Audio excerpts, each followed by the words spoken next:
بسم اللہ الرحمن الرحیم۔ شروع اللہ کے نام سے جو بڑا مہربان و نہایت رحم کرنے والا ہے۔ اللہ خالق کائنات و ارض و سماوات ہے اور رحم کرنے والا ہے۔ بازی پلٹنے والی تسبیح۔ رب کعبہ کی قسم، جس نے بھی یہ لفظ پڑھ لیا اللہ تعالیٰ اس پر عزت، دولت، رزق اور شہرت کی بارش کر دے گا۔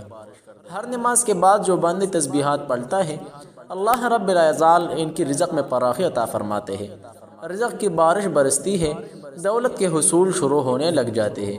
مختصر الفاظ کا مختصر تعارفی عمل، جان یہ تسبیح والا عظیم وظیفہ۔ حضور صلی اللہ علیہ وسلم کا گزر ایک ایسے شخص پر ہوا جو بہت شکستہ حال و پریشان تھا۔ آپ صلی اللہ علیہ وسلم نے پوچھا کہ تمہارا یہ حال کیسے ہو گیا؟ اس شخص نے عرض کیا کہ بیماری اور تنگدستی نے میرا یہ حال کر دیا۔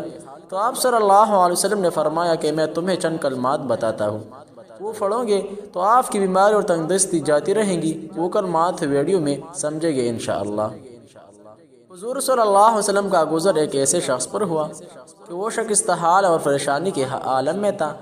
آپ صلی اللہ علیہ وسلم نے بندے سے پوچھا کہ تمہارا یہ حال کیسے ہو گیا؟ تو شخص نے عرض کیا کہ بیماری اور فقر یعنی تنگدستی کی وجہ سے۔ تو سرور کائنات سردار دو جہاں احمد مجتبی محمد مصطفیٰ صلی اللہ علیہ وسلم نے فرمایا کہ میں تم کو ایسی کلمات بتاتا ہوں، جب بھی یہ کلمات پڑھیں گے آپ کی فقر، تنگدستی اور بیماری جاتے رہے گی۔ وہ کلمات کا ثمرات یہ ظاہر ہوا کہ اس کے کچھ عرصہ بعد سرور کائنات صلی اللہ علیہ وسلم اس طرح تشریف لے گئے تو وہ شخص بہترین اور اچھے حال میں پایا۔ آپ صلی اللہ علیہ وسلم نے خوشی کا اظہار فرمایا کہ شخص کی جب آپ نے مجھے کلمات بتلائے ہیں، اس وقت سے میں یہ کلمات پابندی سے پڑھتا ہوں۔ قرآنی آیات کے ثمرات اور برکات۔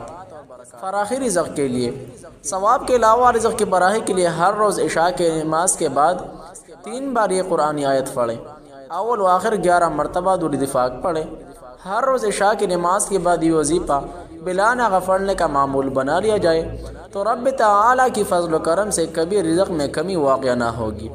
غربت و افلاس سے چھٹکارا۔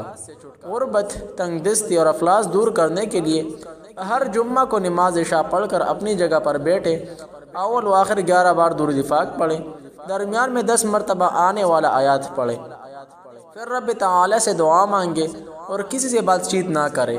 حق تعالی نے چاہا تو چند ہی دنوں میں اس پر خدا کا بے انتہا انعام و اکرام ہو جائے گا۔ دکان میں ترقی کے لیے بوضو حالت میں 7 مرتبہ ایک آیت مبارکہ پڑھ کر اپنی دکان کے مال پر دم کرے، اللہ تعالی نے چاہا تو دکان خوب چلے گی اور گاہک وافر مقدار میں دکان میں آئے گا۔ قرض سے نجات۔ جس پر کسی پر بہت زیادہ قرض واجب الادا ہو اور وہ قرض ادا کرنے کی طاقت نہ رکھتا ہو تو اسے چاہیے کہ وہ ہر نماز کے بعد اول 11 مرتبہ درود پاک پڑھے، پھر 11 بار یہ قرآنی مجرد ترین آیت مبارکہ پڑھے، پڑھنے کے بعد پھر 11 مرتبہ درود پاک پڑھے۔ حق تعالی نے چاہا تو غیب سے قرض کی ادائیگی کا سامان پیدا ہو جائے گا اور پریشانی جاتی رہے گی۔ دکان میں خیر و برکت کے لیے۔ دکان میں خیر و برکت کے حصول کے لیے ہر روز دکان کھولنے کے بعد بوضو حالت میں اول 11 مرتبہ درود پاک پڑھے، پھر 2 بار یہ قرآنی آیت کا ورد کرے، اس کے بعد پھر 11 مرتبہ درود پاک پڑھے اور دکان کے چاروں کونوں میں پھونک مارے۔ انشاءاللہ دکان میں خیر و برکت پیدا ہو جائے گی، غربت و افلاس ختم ہو جائے گی۔ غربت و افلاس کے خاتمے کے لیے قرآنی آیت انتہائی فائدہ مند ہے۔ جو شخص غربت و افلاس کا شکار ہو اسے چاہیے کہ وہ ہر روز فجر کی نماز کے بعد 1 مرتبہ درج ذیل آیت فرد غیب سے ایسا سامان پیدا ہو جائے گا کہ اس کی مالی پریشانی خوشحالی میں بدل جائے گی، گھر کی حالت ٹھیک ہو جائے گی، مال و دولت کے ریل فیل ہو جائے گی۔ لیکن اس مقصد کے لیے بلا ناغہ اس قرآنی آیت ورد کرنا ہی مطلوبہ مقصد کو پورا کرتا ہے۔ محترم ناظرین، وظیفہ نوٹ پر مالیں۔ ہر قسم کی پریشانی، آفت اور بیماری سے نجات کے لیے سرور کائنات سردار دو جہاں احمد مجتبی محمد مصطفیٰ صلی اللہ علیہ وسلم کا بتایا ہوا عمل نوٹ فرما لیں۔ شاید ایسا عمل سالوں بھر نہیں ملے گا۔ توکلت علی الحی الذی لا یموت، الحمدللہ الذی لم یتخذ ولدا ولم یکن لہ شریک فی الملک ولم یکن لہ ولی من الذل وکبرہ تکبیرا۔ مالدار بننے کا انتہائی مجرب اور آسان عمل، ایسا آسان وظیفہ کہ غریب سے غریب آدمی مالدار بن جائے گا۔ روزانہ یہ تسبیحات 313 مرتبہ پڑھ لو۔ دل لگانے کے ساتھ یہ تسبیحات پڑھنا ہے، انشاءاللہ چند دن میں ہی ہر حاجت پوری ہوگی، ہر مقصد پوری ہوگی۔ اسی طرح حضور صلی اللہ علیہ وسلم کا ارشاد ہے، ابو ہریرہ رضی اللہ عنہ سے روایت ہے کہ رسول اللہ صلی اللہ علیہ وسلم نے فرمایا، اور میرا بندہ فرض ادا کرنے کے بعد نفل عبادتیں کر کے مجھ سے اتنا نزدیک ہو جاتا ہے کہ میں اس سے محبت کرنے لگ جاتا ہوں۔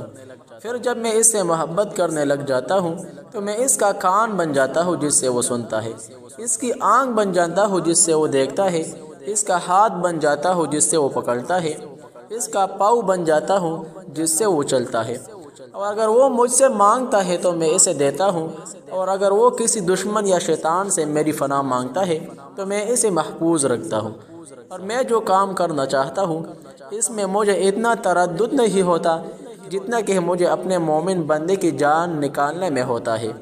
وہ تو موت کی بے وجہ تکلیف جسمانی کے پسند نہیں کرتا، اور مجھ کو بھی ایسی تکلیف دینا برا لگتا ہے۔ الغرض فرض نمازوں کی پابندی کے ساتھ ساتھ نوافل پڑھنے کا اہتمام کیجیے۔ دونوں جہان کے تاجدار کا فرمان ہے کہ اللہ رب العزت ان کی مغفرت فرمائے گی، رزق میں برکت عطا فرمائے گی، دولت کا حصول نصیب ہوگا، اور آخرت کے لیے بھی راحت کا ذریعہ ہے۔ محترم ناظرین، بہن بھائیو، نماز فجر کی سنت ادا کرنے کے بعد یہ تسبیح ضرور پڑھا کرو، دولت غیب سے ملنا شروع ہو جائے گا، اس کے ساتھ ساتھ ہر دعا قبول ہوں گی۔ ہر حاجت کے لیے جب بھی تسبیحات پڑھیں گے وہ حاجات پوری ہوگی انشاءاللہ۔